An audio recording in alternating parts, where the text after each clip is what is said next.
Alhamdulillahirrabbilalamin. Assalatu wassalamu ala asyrafil anbiya wal mursalin.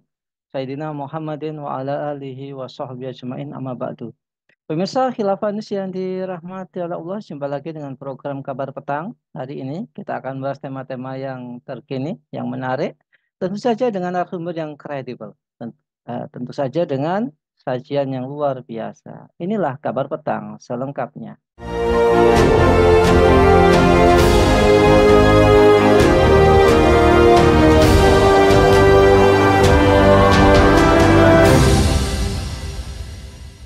Pemirsa, Kediri kini memiliki bandara internasional yang kemegahannya sebanding dengan Bandara Juanda di Surabaya.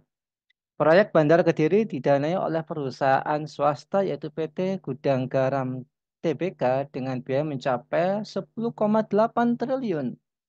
Dikutip dari laman Kemenpan RB pada Kamis 7 Desember, Menteri Perhubungan Budi Karya Sumadi menyebut proyek Bandara Doho Kediri sebagai proyek percontohan, di mana pembangunan infrastruktur transportasi melibatkan perusahaan swasta. Apakah pembangunan Bandara Kediri dibangun tanpa APBN menguntungkan rakyat? Apakah perlu diapresiasi positif? Apakah proyek strategis nasional pemerintah ini membawa keuntungan bagi para kapitalis? Untuk membahasnya, kami terhubung dengan Direktur The Economic Future Indonesia, Bung Yuwana Tri Utomo. Assalamualaikum, Bung Yuwana. Waalaikumsalam warahmatullahi wabarakatuh. Alhamdulillah, lagi di bandara ini, Bung ya. Masya Allah. Sehat, Bung ya? Luar Harus biasa. sehat, harus sehat. Alhamdulillah. Alhamdulillah. Nah, gini Bung, ini kan ada bandara baru di Kediri, namanya Bandara Do, yang merupakan proyek strategis nasional. Ini merupakan bandara pertama di Indonesia yang dibangun dengan pembiayaan swasta murni tanpa APBN. Bandara tersebut memiliki nilai total investasi mencapai 10,8 triliun dan ditargetkan selesai pada akhir 2023. Pertanyaannya, apakah pembangunan bandara ini Hmm. yang dibangun tanpa APBN ini menguntungkan rakyat dan apakah perlu diapresiasi positif, Bung Yuana? Ya, terima kasih Bung Nanang. Raditu billahi robba wa bil islami dina wa bi Muhammadin nabiyya wa rasula. Rabbi zidni ilma warzuqni fahma. Rabbi syurah li sadri wa yassir li amri wahlul 'uqdatam min lisani yafqahu qawli. Jadi begini Bung, menurut Peraturan Menteri Koordinator Bidang Perekonomian RI nomor 7 tahun 2021 yang lalu, memang ada beberapa program strategis nasional ya. Ada juga yang disebut dengan proyek strategis nasional. Nah, beberapa program itu sudah terlaksana sekarang menjadi proyek strategis. Misalnya program ketenaga listrikan, program pemerataan ekonomi, pengembangan kawasan perbatasan, pengembangan jalan akses exit tol, program pembangunan instalasi pengolah sampah menjadi energi listrik, termasuk program pembangunan smelter, ya, hilirisasi ya, yang beberapa waktu lalu rame, termasuk juga program peningkatan penyediaan pangan nasional yang food estate jadi selalu diangkat-angkat dan dihubungkan dengan salah satu kandidat selalu kandidat presiden dan gitu. Jadi sangat banyak, misalnya juga ada di sektor jalan dan jembatan itu ada jalan tol Serang Panimbang di Banten, terus kemudian jalan tol Pandaan Malang di Jawa Timur, itu juga ada jalan tol Manado Bitung di Sulawesi Utara. Kemudian terkait transportasi juga sektor pelabuhan dan sektor bandar udara. Bandar udara itu kalau kita lihat memang menjadi proyek strategis nasional. Ada beberapa, misalnya di Yogyakarta ada YIA, Yogyakarta International Airport. Kemudian di Doho yang kita bahas sekarang ini, ada juga di Bandar Udara di Komodo, Nusa Tenggara Timur, terus kemudian Bandar Udara Nabire di Papua, dan lain sebagainya. Jadi memang menjadi proyek strategis nasional. Hanya kemudian pembangunan Bandar Udara Doho di Kediri dengan pembiayaan swasta murni tanpa APBN ini justru malah mengundang pertanyaan yang serius. Ini proyeknya siapa sih? Proyek negara atau proyek swasta? Jadi ingat pembangunan kereta api cepat Indonesia Cina ya yang KCIC itu, terus kemudian kita juga ingat IKN yang bahkan sampai sekarang diselimuti kabut yang tidak kunjung jelas gitu kan. Kalau pembiayanya murni dari swasta, lalu siapa yang akan memanfaatkannya? Meski kalau kemudian kita lihat memang ada beberapa potensi keuntungan bagi masyarakat, Bung Nanang. Misalnya peningkatan infrastruktur di Kediri yang tentu bisa membuka peluang pertumbuhan ekonomi ya. Ada jaringan pembangunan, kemudian investasi di sekitarnya pasti akan naik. Tapi kalau kita mau belajar dari pembangunan-pembangunan infrastruktur yang sudah terjadi selama ini, justru makin memperlebar kesenjangan ekonomi. Yang kaya semakin kaya, yang miskin semakin miskin. Dan tentunya tidak semua rakyat bisa mengakses bandara ini. Mereka hanya beberapa kalangan saja yang bisa, elitnya saja. Jadi jika ditanya apakah pembangunan proyek strategis nasional tanpa APBN ini menguntungkan rakyat, jawabnya justru mengundang kecurigaan. Kenapa? Karena menyalahi tujuan pembangunan yang untuk mensejahterakan rakyat. Yang ada malah semakin lebarnya kesenjangan perekonomian antara yang kaya dan yang miskin. Terus, apakah perlu diapresiasi positif? Menurut saya, bukan diapresiasi, tapi harus dievaluasi. Mengingat sisi kebermanfaatannya untuk rakyat sangat kurang, kecuali hanya untuk beberapa pihak tertentu saja. Misalnya, kalau di Kediri, yang pasti bakal menikmati itu adalah konglomerat dari gudang garam. Jadi begitu, Bung. Iya, Bung Yohana. Tadi udah disinggung terkait dengan bahwa yang diuntungkan dari proyek eh, nasional ini yaitu Bandara Doho itu adalah swasta. Ya, dalam hal ini adalah gudang garam salah satunya. Yang mana ini akan beroperasi di 2024. Sebenarnya di samping menguntungkan pihak swasta, apa sih resikonya apabila kepemilikan umum itu dikelolakan kepada pihak swasta, Bung Yuwana? Ya, Bung Nana. Jadi ini jelas sekali ya menunjukkan bahwa falsafah pembangunan negeri ini memang mengacu pada kapitalisme. Hubungan antara negara dan rakyatnya adalah hubungan bisnis. Sehingga untuk mendapatkan keuntungan yang sebesar-besarnya, bahkan negara rela menyerahkan proyek-proyek strategisnya kepada swasta, termasuk pembangunan bandar udara ini. Sebagai fasilitas umum, harusnya kan dikelola oleh negara. Karena posisi negara sebagai riasatun ammatun yang harusnya melakukan riayah syu'unil ummah. Lah kok ini diserahkan kepada swasta, maka tentu jatuhnya pada bisnis. Kalau logika bisnis yang dipakai, resiko paling menonjol adalah keuntungan finansial. Swasta pasti berharap mendapatkan keuntungan yang banyak, apakah dari tarif tiketnya, biaya layanannya, pengembalian investasi yang tentunya tidak sebanding dengan kondisi perekonomian masyarakat. Belum lagi layanan yang orientasi pada profit. Pihak manajemen akan cenderung melakukan efisiensi biaya mengalahkan kepuasan pengguna. Terus akses yang terbatas. Nah, Bandar Udara Doho ini kan dibangun katanya untuk melayani transportasi masyarakat di kota-kota sekitarnya. Nganjuk, Kediri, Blitar, Tulungagung, Trenggalek, Madiun, Ponorogo yang plat nomor AG, AE itu ya. Nah, selama ini kan sudah terwakili oleh sarana transportasi darat yang relatif nyaman kan. Nah, begitu kok disebut internasional. Jadi aneh sekali pembangunan semacam ini. Belum lagi potensi ketimpangan pembangunan regional.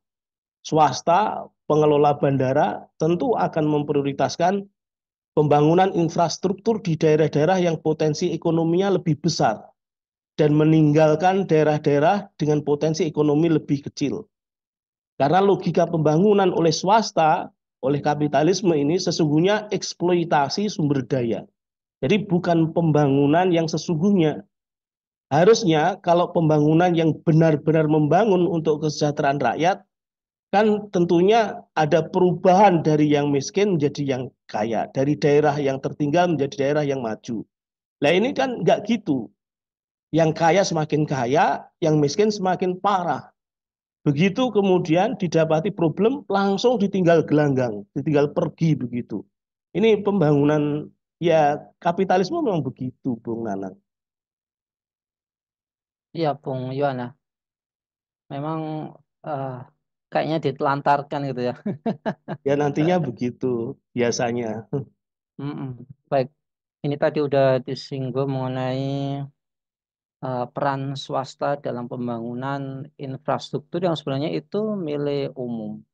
Nah, Iya, sebenarnya apakah semua proyek yang bertema proyek strategis nasional yang digagas oleh pemerintah ini menguntungkan rakyat gitu? Dan apakah kalau kita melihat gitu ya, sebagaimana tadi disindir terkait dengan kemajuan atau hubungannya dengan perekonomian sebuah daerah, ya. Padahal pemerintah ini memiliki sebuah keterbatasan fiskal, ya. Nah, apakah iya. ya sekali lagi apakah keterlibatan swasta ini harus ditolak? Kalau kemudian ditolak ya ditolak. Nah, ini peran negara itu harusnya seperti apa? Wong dia mau membangun saja kurang duit gitu ya. Proyek Iya. IKN saja kan kayak gitu ya. Ya jadi Lah, Bung Nanang memang kalau kita lihat ya kasus proyek yang Bandar Udara Doho ini ya. Jadi menurut sumber yang saya dapat itu sebetulnya inisiatif pemulanya itu inisiatif yang awal itu pemilik gudang garam sebetulnya. Jadi Pak Susilo Wonowijoyo itu setelah dia bertemu dengan Menko Kemaritiman Pak Luhut Binsar Panjaitan tahun 2016-an ya. Kemudian pada September 2022 kemarin ditandatangani perjanjian kerjasama pemerintah dengan badan usaha yang diprakarsai oleh KPBU Unsolicited Bandara Baru Kediri. Ya, peletakan batu pertama dilakukan oleh Menko Luhut. Pada awalnya memang operasionalnya itu mau diserahkan ke Angkasa Pura Juanda untuk menjadi embarkasi haji. Tapi malah yang dominan kembali ke gudang garam. Jadi kesannya itu negara memang seperti disetir oleh swasta. Negara kalah sama swasta begitu. Kalau memang ada keuntungan untuk rakyat, pastinya ya rakyat itu rakyat swasta tadi yang mengelola itu, bukan pada masyarakat secara umum. Ya, kecuali memang ada transparansi dan pengawasan dalam pengelolaan dana publik dan pengawasan yang ketat untuk memastikan bahwa kepentingan masyarakat diutamakan dalam proyek-proyek ini. Terus aksesibilitas, keterjangkauan itu penting, harus dipastikan bahwa layanan yang disediakan melalui proyek BSN ini tetap bisa diakses dan dijangkau oleh seluruh lapisan masyarakat. Belum kalau kita lihat dampak lingkungan dan sosial ya, seringkali diabaikan menjadi tidak ada prioritas mengenai keberlanjutan untuk meminimalkan dampak negatif ya dan kecemburuan sosial ya itu. Jangan sampai proyek strategis nasional hanya karena keserakahan saja yang terjadi justru mangkrak berhenti di tengah jalan. Misalnya tol Tuban Lamongan itu seperti apa kelanjutannya. Terus beberapa proyek yang bulan Juli lalu disebut Pak Airlangga Hartarto, Menko Ekonomi kan yang jelas paling kasat mata itu ya IKN ini. Jadi kalau disebut menguntungkan rakyat itu ya jauh panggang dari api lah ya. Justru yang ada itu menguntungkan investor dan oligarki. Jadi memang eh, ini memang Indonesia ini memang aneh pembangunannya, Bung. Mengapa kekurangan fiskal kok malah membangun besar-besaran, membangun infrastruktur besar-besaran. Padahal kan Indonesia ini kan memiliki sumber daya yang sangat melimpah sebetulnya kan. Ada ungkapan nenek moyang kita orang pelaut itu dia. Misal apa negeri Zamrud Katulistiwa, tongkat batu dan kayu jadi tanaman dan sebagainya itu semua pada kemana gitu kan. Harusnya tambang batu bara yang sangat melimpah bahkan termasuk pengekspor terbesar kelima sedunia setelah Cina, India, Amerika dan Australia. Kekayaan tambang dan sebagainya itu pada kemana? Kan naif sekali. Yang harusnya itu untuk masyarakat, bumi dan air dan kekayaan alam yang terkandung di dalamnya dikuasai oleh negara, tapi kok dikuasai oleh swasta, swasta asing lagi, kan parah toh. Sama saja artinya ini berkhianat terhadap hadis kepemilikan umum yang mengatakan al-kala wal ma'wanar itu milik umat. Harusnya untuk sebesar-besar kemakmuran rakyat, untuk sebesar-besar kesejahteraan rakyat.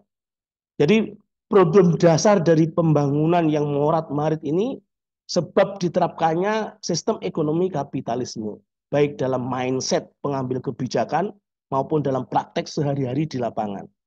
Harusnya para penguasa ini bisa belajar dari Umar bin Khattab, ya.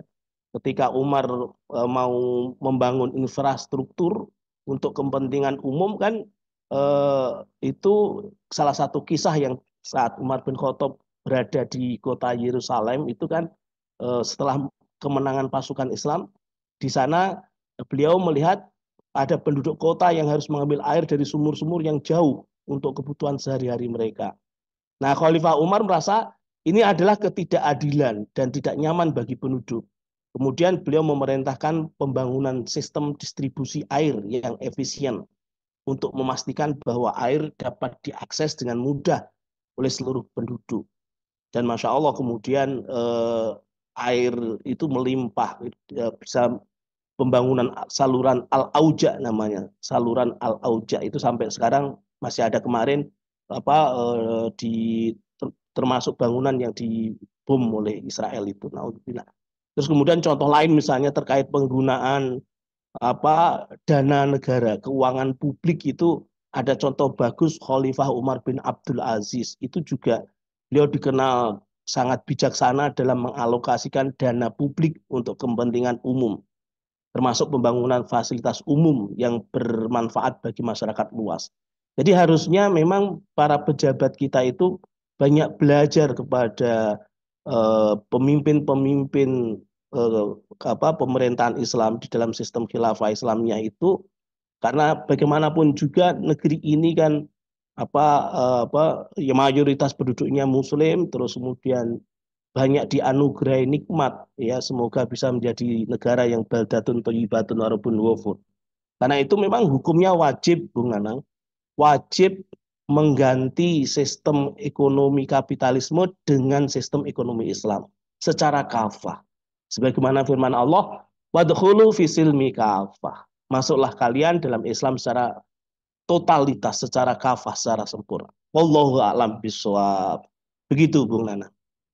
Baik, terima kasih Bung Yuwana atas penjelasannya. Memang seharusnya negara membangun infrastrukturnya sendiri tanpa bantuan swasta dan tanpa bantuan asing, sehingga tercipta sebuah kemandirian dan kesejahteraan bersama. Baik, terima kasih Bung Yana atas pemaparannya. Semoga Bung Yana keluarga senantiasa dilindungi oleh Allah Subhanahu wa taala dan Amin. keluarganya dijadikan keluarga yang sakinah mawaddah warahmah. Amin ya rabbal alamin. Baiklah pemirsa Khilafan yang dirahmati oleh Allah, demikianlah bincang-bincang kita dengan Bung Yohana. Semoga kita semua bisa mendapatkan manfaat darinya. Jangan lupa untuk subscribe, like, comment, dan share sebanyak-banyaknya. Semoga menjadi kebaikan bagi kita di dunia maupun di akhirat nanti. Saya Nanang Setiawan undur diri. Sampai jumpa di lain kesempatan dan wassalamualaikum warahmatullahi wabarakatuh.